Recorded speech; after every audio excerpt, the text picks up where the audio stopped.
वो कौम जिसके पास पहाड़ों को तराशने की ताकत थी, जो पहाड़ों को काट कर अपने घर बनाती थी, जो कहते थे हमने अपनी ताकत से ये सब कुछ बनाया है, इतनी ताकत है किसी के पास। वो कौम जो अपनी ताकत के नशे में खुदा को भूल गई, अपनी ताकत को ही खुदा समझने लगी। और फिर एक सुबह एक खौफनाक चीख से वादी समूद लरज उठी, पहाड़ फटा, रोशनी निकली, भड़कती हुई, और पहाड़ के अंदर से एक अजीम व आलीशान ऊँटनी निकली।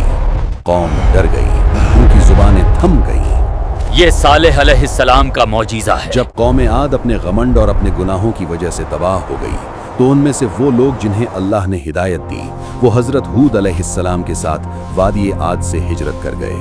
यही लोग हिजर के मकाम पर रहने लगे, और वही कौम आद की नस्ल आगे बढ़ी, और यही बनी कौम समूद। हिजर, जिसे आज कहते हैं मदाइन सालेह। हिजर की वादियों में उनके घर पहाड़ों को काट कर बनाए गए थे।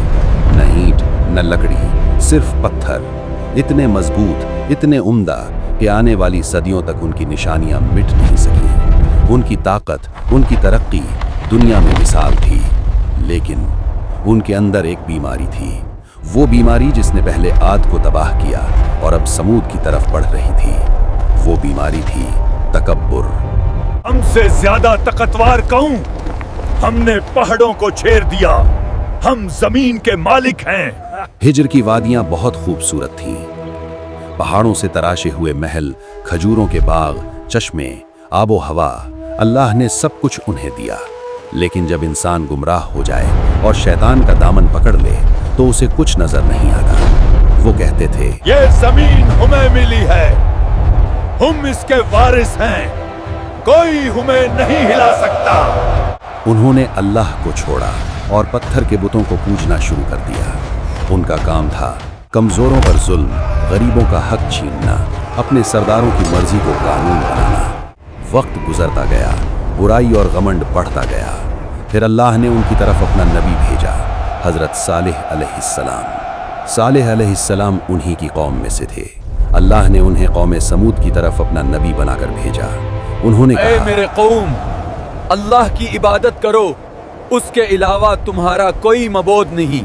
लेकिन समूद के लोग सालेह, तू भी हम में से ही था, हमें तो फख्र था कि तू हमारे कौम का नाम रोशन करेगा।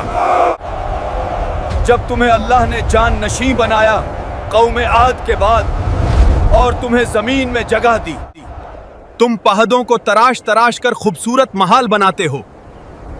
याद करो अल्लाह की निशानियों और नेमतों को, और जमीन में फसाद न फैलाओ। तू हमारे बाप दादा को झूठा कह रहा है?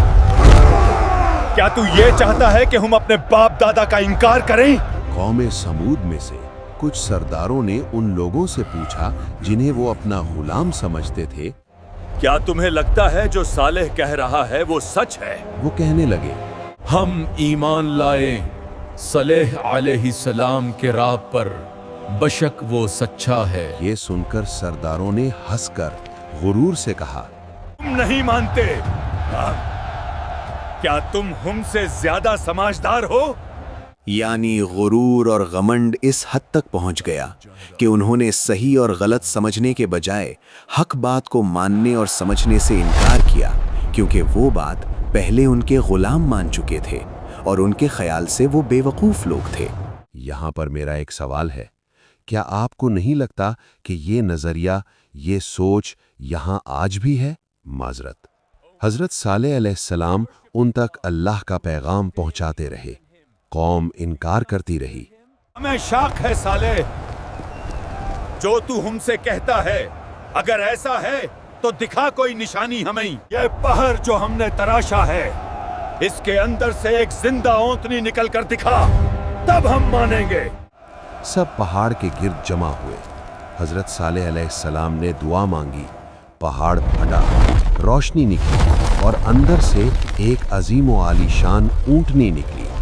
कौम देखकर हैरान रह गई, पहाड़ से ऊँटनी। ये सालेह अलैहिस्सलाम का मौजीज़ा है। कुरान में अल्लाह इसे कहता है नाक़तुल्लाह, अल्लाह की ऊँटनी, और आया मतलब निशानी। हजरत सालेह अलैहिस्सलाम ने कहा, یہ اللہ کی طرف سے ایک نشانی ہے، اسے زمین پر چھوڑ دو، اس سے اللہ کی زمین میں کھانے دو، اس سے کوئی تکلیف مت دینا۔ ایک دن اونٹنی کنویں سے پانی پیے گی اور اگلا دن تمہارا ہوگا۔ اس اونٹنی کا دودھ اتنا زیادہ تھا کہ پوری قوم اس کے دودھ سے سیر ہو جاتی تھی، لیکن سمود کے لوگوں کو یہ گوارا نہیں تھا کہ ان کا پانی، زمین اور وہ سب جس کو وہ اپنی ملکیت سمجھتے تھے اس پر کوئی اور حکمرانی کرے۔ کچھ وقت بعد جب کچھ لوگ صالح علیہ السلام پر ایمان لانے لگے، سرداروں کا حسد اور تکبر بول اٹھا۔ اب یہ اونٹنی ہم پر حکومت کرے گی؟ سرداروں نے آپس میں سازش کی۔ اگر یہ اونٹنی رہی تو صالح کی عزت بڑھ جائے گی، پوری قوم اس کے پیچھے چل پڑے گی۔ اس اونٹنی کو ختم کر دیتے ہیں تاکہ صالح کا نام ختم ہو اور ہماری حکمرانی ہمیں ملے۔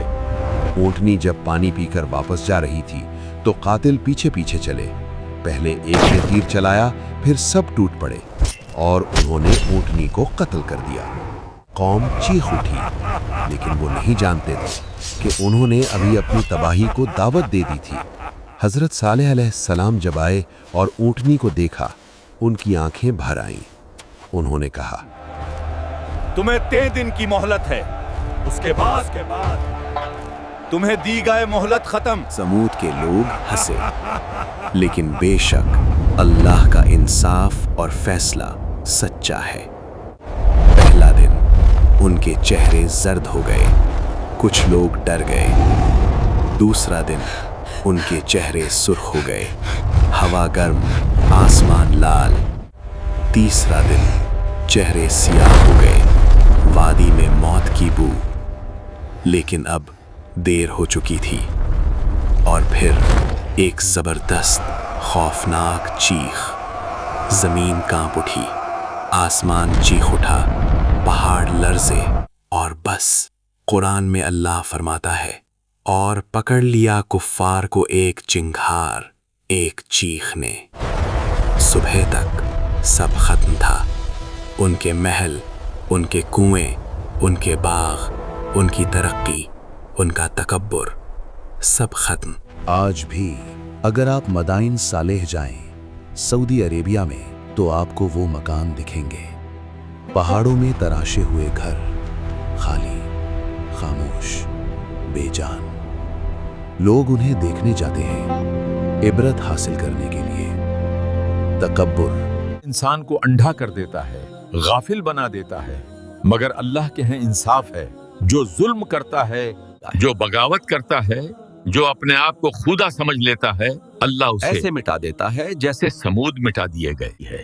اگر آپ نے اس قرآنی واقعہ سے کچھ سیکھا ہے، ویڈیو کو لائک اور شیئر کریں، چینل کو سبسکرائب کریں اور کمنٹ میں بتائیں کہ نیکسٹ کون سا ٹاپک آپ چاہتے ہیں۔ جزاک اللہ۔